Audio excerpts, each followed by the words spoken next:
Hello and greetings friends, welcome back to Life of Us, your board gaming blog on Dungeons and Dragons and geek culture. And in today's video blog, I'm going to be sharing with you some of my gifts that I received for my recent born day, birthday, day of spawning. So, there are a few really good ones that I want to share with you. I'll be doing an unboxing of one really big box, which I'm quite excited about.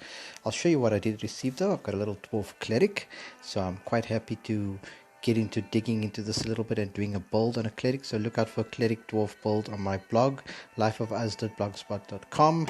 If you're into the board games, the Dungeons Dragons versions of the board games, I'm sure you'll be happy to know that there'll be a dwarf cleric, a female dwarf cleric for that matter, on that blog very soon. The second thing I received was this really awesome set of dungeon tiles. It's the city version. This is the D&D Dungeon Tiles Reincarnated version, tiles. I'll be doing an unboxing of this at a later stage because tonight I want to focus solely and primarily on an unboxing of, it's Dungeon of the Mad Mage, the board game. I am super duper excited. Why wait? Let's get into it immediately. So let's get into it. Waterdeep Dungeon of the Mad Mage board game. So as you know, or if you're not familiar with, Waterdeep is a city within the Dungeons and Dragons mythos in the Dungeons and Dragons universe. There's a city called Waterdeep, and inside this city there's a very famous tavern known as the Yawning Portal. It's called the Yawning Portal because of a giant chasm portal hole. It's in the center of the tavern, and if you journey down this hole, you'll reach a place called Undermountain. And Undermountain is the dominion of this guy you see on the box. He is a mage, well, a mad mage in the sense. His name is Hallister Blackcloak, and he wasn't always a mad mage. He was a regular old guy.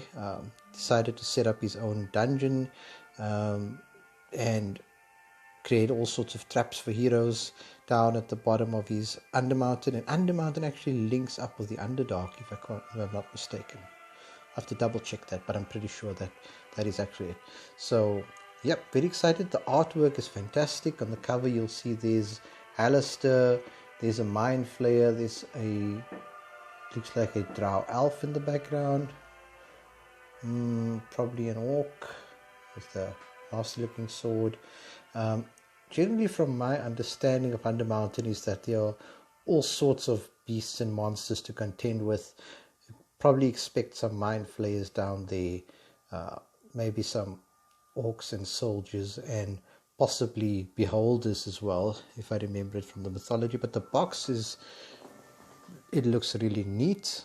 This is the 6th iteration in the Dungeons and Dragons series of the games. The first one was Castle Ravenloft, then it was it Legend of Drizzt, well, first, and then Wrath of Ashardlan, then Legend of Drizzt, Tomb of Annihilation, Temple of Elemental Evil, Tomb of Annihilation, and now this one. So this one is a traditional dungeon crawler because, well, at least that's what I expect from the cover, but we'll dig inside in a second. Let's have a look at the back of the box. Ooh, okay. Plagued by dreams of madness, journey to the Undermountain and join in the adventure of a lifetime. I wonder if plagued by dreams of madness has any context in this game. If madness actually plays maybe a condition or something, we'll see. So that we can see some of the figures. Like I said, there'll be a beholder or two. And those are the others. We see Tomb of Annihilation and Temple of Elemental Evil.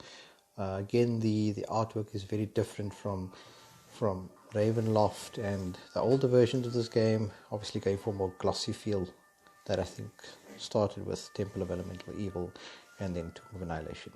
But without further ado, let's get to unwrapping this box and dig inside. Okay folks, so here goes nothing. I've got the plastic off and I'm about to pop open the box. Hang on with me for a second. Let's have a look inside. You get that fresh new board game smell just coming at you, and it's an indescribable thing. Cool. So like with Tomb of Annihilation, we actually have a figure reference sheet for both the heroes and the monsters that you'll be facing. We'll have a look at the adventure books in a second. Just put that to one side and look inside the box. Another thing that's slightly different is that I think all of the cardboard tiles are at the bottom of this tray. But let's see what have we got over here. Stack of cards again. Yep. Those are cards. Oh, I see we have a cleric as well. Interesting. Adventure cards and all the monster cards. A big stack of cards. Really creepy looking scorpion type creature or construct. Interesting. And these are obviously our heroes, which we'll have a look in a minute. Some more minis, small minis.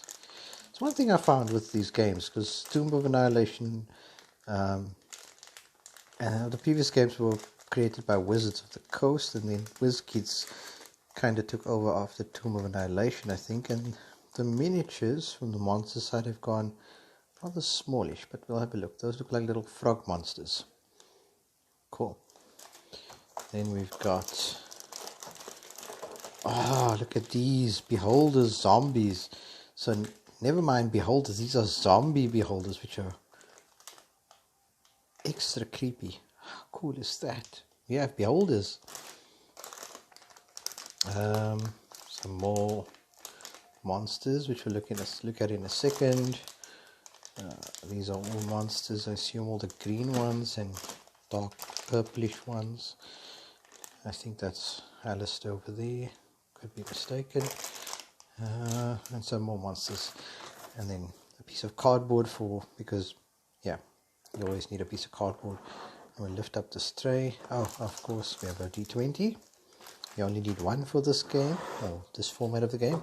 And underneath we have all the goodie boards and stuff. So I'm going to pull this out and have a look at it in a second. Okay, so I've got all of the components laid out in front of me. Got our stack of dungeon tiles and character cards and bits and tokens, which we'll get to popping out in a second. Got all the cards laid out, and I've got all of the figurines laid out, the miniatures, and we'll get to looking at that in a minute. But first things first, let's pop some cardboard.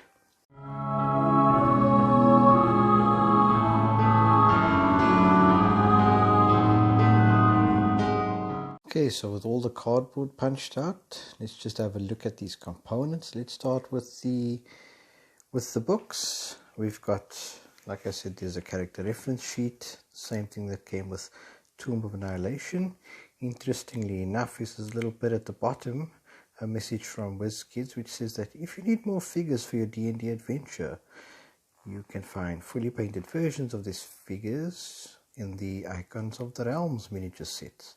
So they're obviously pushing for sales on Icons of the Realms, but I think it's a very clever insert.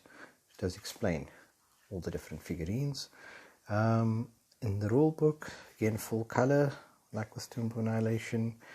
I like the artwork on this one. The picture of Alistair is really cool. All the usual stuff, movements and attacks, different conditions. There's a new one called Weakened.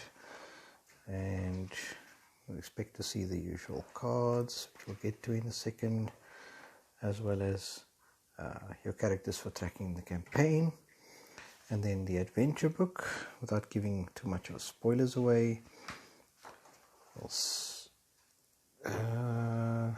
Upgrading between adventures, again something from the Tomb of Annihilation game.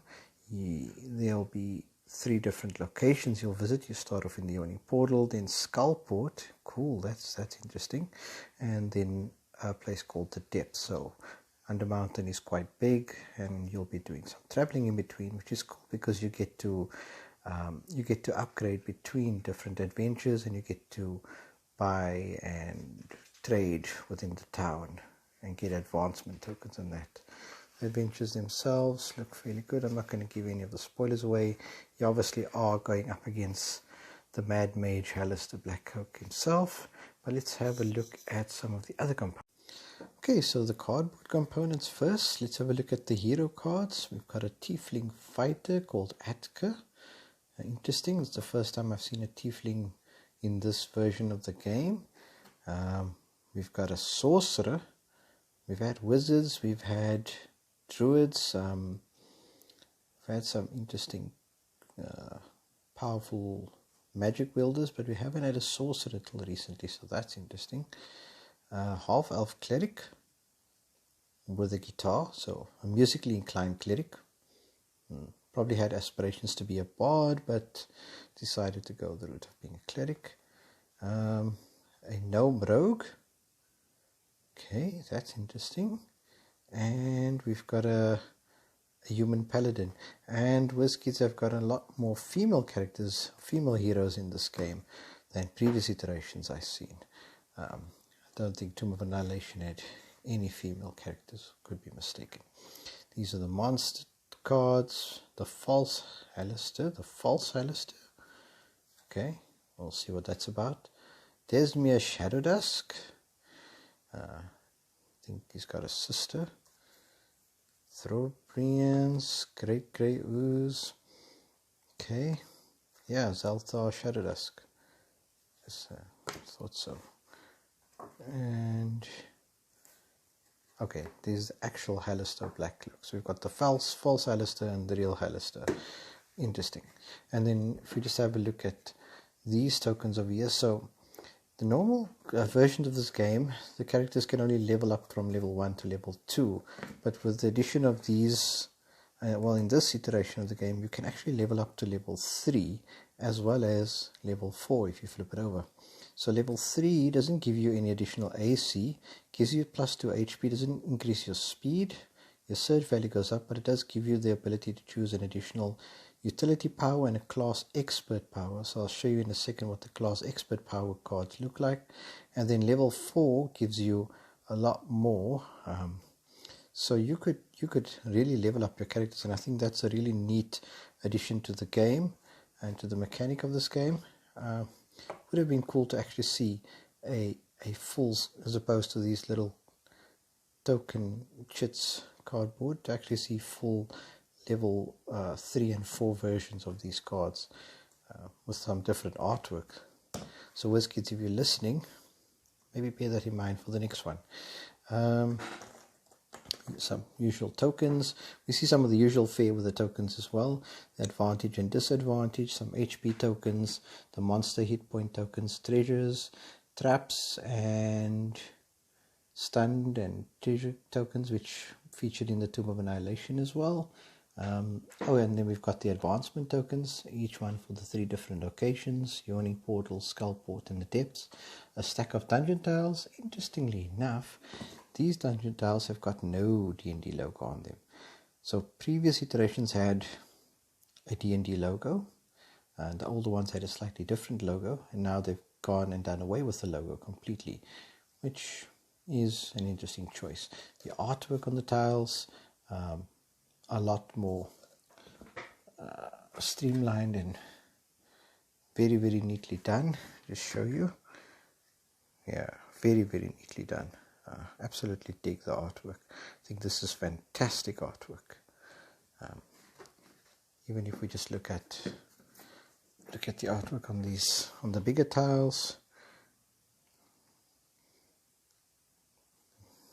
similar to the dungeons we've seen in Tomb of Annihilation.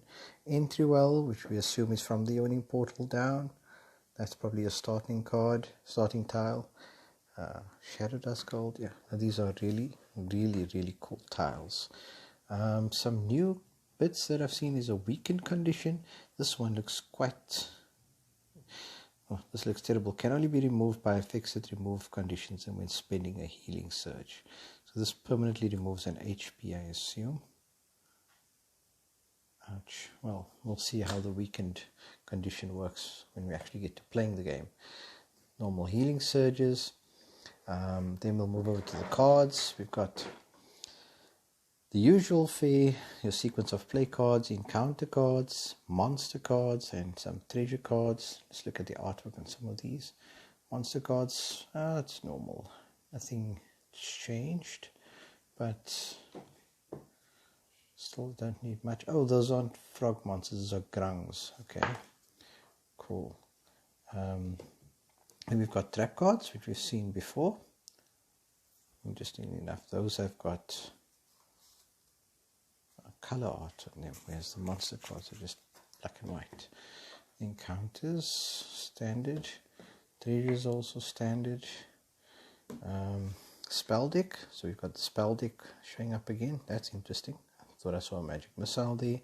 Adventure cards, and I think these are not related to treasure adventures but actually related to monsters. So there we have some color art, and the rest all black and white sketched.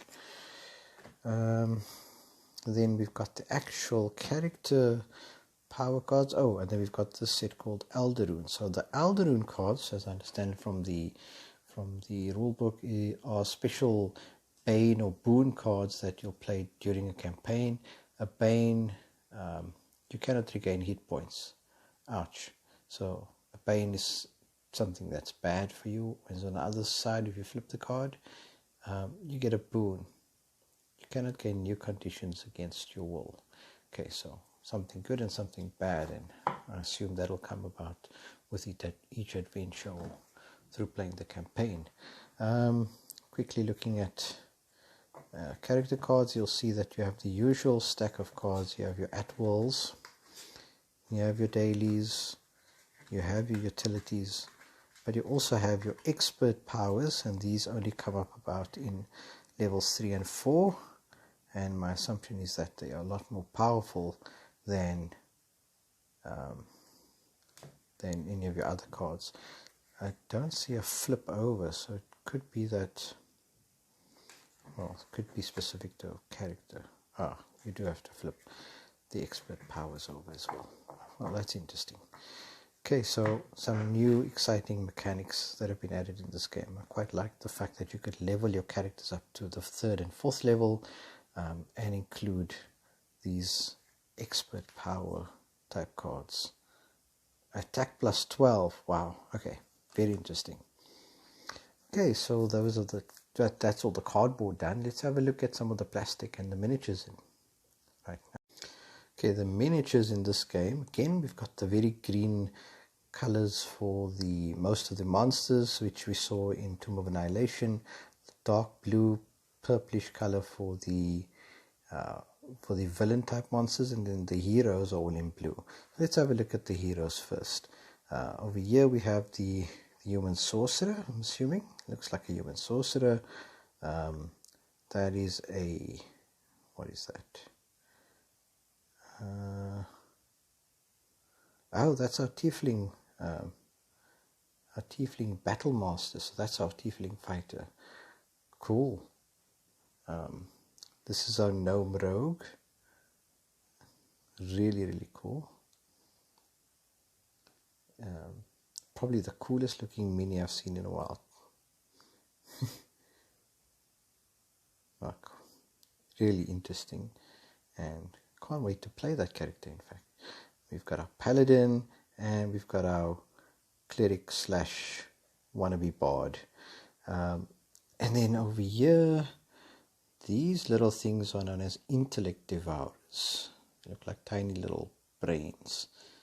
Reminds me of something I've seen in a Doctor Who series. And grungs, which I thought were frogs. That's obviously the boss of the grungs with these cronies around him. These are known as veterans, again with the bendy swords, but little hot water will fix that up. He's the leader, and he's got a bunch of veterans he commands. These are thugs, and I quite like the fact that they seem very thuggish, nice and bulky. You could probably use them in a different campaign or in a different way as well. Again, thugs have a leader, and check this, he's actually got a crossbow. Sweet. I would probably reuse some of these minis in different campaigns because they're actually really cool. Flying swords, because that's what happens down in Undermountain. Swords tend to fly around at you. And then, of course, these really, really neat beholders. These two in front are two zombie beholders because, yeah, they look very zombie-ish. And this one at the back is actually a death tyrant. We encountered a chaos beholder which is a Chaos Tyrant in the Ruin of Nimbar campaign when we played the Paths of Night. So that monster was loosely based on the Death Tyrant's tactics. So very interesting to see how this Death Tyrant plays out. It looks pretty menacing. Then we've got some of these tall shadow type creatures. We've got a couple of hags, and they actually look very haggish. So that's quite cool. We've got this, what is this little, it's a Trobriand. Okay, it's a big bulky thing that you probably want to avoid. Little scorpion, half man, Muriel? Doesn't look like Auntie Muriel, does he? Whoa, look at Muriel, he's coming at you with his sword. Anyway, and then we've got a giant scorpion type construct again. So scorpions feature quite prominent in this game. A Scalader. Newt Scalader. We're just going to call it Newt Scalader for now. There's our dice, and then over here in front, this thing is a grey ooze. Well, in this case, it's a blue ooze, but we'll just imagine it's a grey ooze for now. Those are the two Shadow Dusk siblings. This one at the back is Octuria. She's Alistair's secretary down in Undermountain. Takes all his notes and makes him coffee. The fact that she can flap around is also quite useful. And then we have Alistair himself surrounded by swords. So this is actually two parts that came as two parts, and I've clipped it in because it seemed like the right thing to do. I don't want to clip it out. As you can see, Alistair's got a whole bunch of swords around him, so he's probably responsible for all the flying swords happening in Undermountain. Yeah, so in his office, the least thing you have to worry about is a paper cut. It's more like a sword flying through the air. So yeah, the miniatures in this game look absolutely fantastic. I'm really impressed, from the thugs to the veterans. Okay, I'll even forgive the bendy swords, to the hags, the shadows, the beholders. They all look really amazing. I'm quite chuffed with the miniatures. Tomb of Annihilation, I was on and off for the miniatures, but this game, the components look amazing. The cards are pretty good. The mechanics on the game, without having to actually delve into the rules, look fantastic and promising, and I really look forward to playing this game. So with that said, the next video review I'll do will probably be a review of Dungeon of the Mad Mage. I'll play through the first 3 adventures and get a feel for the game, and I'll give you my review once done. But thanks for joining my unboxing, and hope to see you guys soon. As always, sign off in the comments with any thoughts. Might always appreciate the feedback, and if you've played the game, I'd like to know what you thought and what your opinion of it was, which characters you played with, whether you leveled them up to the 3rd and the 4th level, and yeah, keep in touch. Until next time, bye bye.